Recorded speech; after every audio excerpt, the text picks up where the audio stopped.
I'm professor at the Civil Law Department, Taras Shevchenko, National University. And first of all, I conduct a lecture, practical lessons. Of course, I'm involved to the variety of the research projects. I'm in the preparation of some monographs, some articles, and of course, I'm involved to the collaboration regarding the drafting the law regarding the law reform in the Ukraine. Yes, I'm a member of the scientific and research councils and the head of the Supreme Court of Ukraine as well, and the head of the Verkhovna Rada, it's our parliament. Just now we prepare, particularly me, the third book regarding the property law. It's very important for me to have opportunity to check, to compare our provisions to the practice, to the doctrines and judiciary practice in the other countries. First of all, we are very interested in your practice and doctrines. It's a chance for Ukrainian doctrine and law to be improved, take into account world trends and such. Currently, you're a professorial researcher at CCLS at Queen Mary, University of London. How come? I think that it's a lucky ticket to me to have opportunity to be a member of the Center for Commercial Law Study at the Queen Mary University of London. A few days ago, we conducted a big conference. I think that digital assets, it's everything that is like a record, maybe like a representation of the value, but which exists in electronical, and besides it, which could be sold, bought, behaved.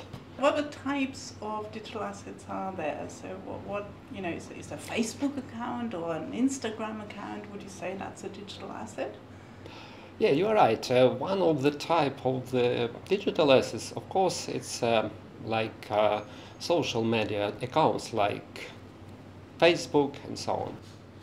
Have only online teaching due to the threats of the artillery attack and shells from the Russian occupiers. It's a problem. It's a problem to assure to make enough good quality exclusively through the online teaching. That's definitely our experience. Can I ask you a different question, really? You will remember the fall of the Soviet Union in 1991 when Ukraine became an independent state. What are your memories back then? Where were you in life and how did it affect you, and how did you build your career after the fall of the Soviet Union? Definitely, I remember these times. 1991, it's more than 30 years ago, but I remember that during these times I was enough adult.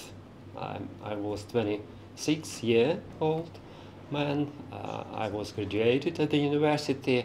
I had at this time my first position as a lawyer at the local factory in Kyiv, and just this time I set up my first law firm and my first joint venture with Polish investments.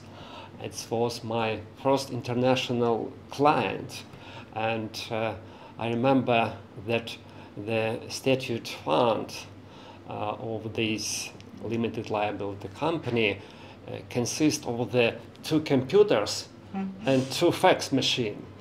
As a university professor, what are your sort of most rewarding aspects of your professional life? What do you enjoy most being a professor of civil law?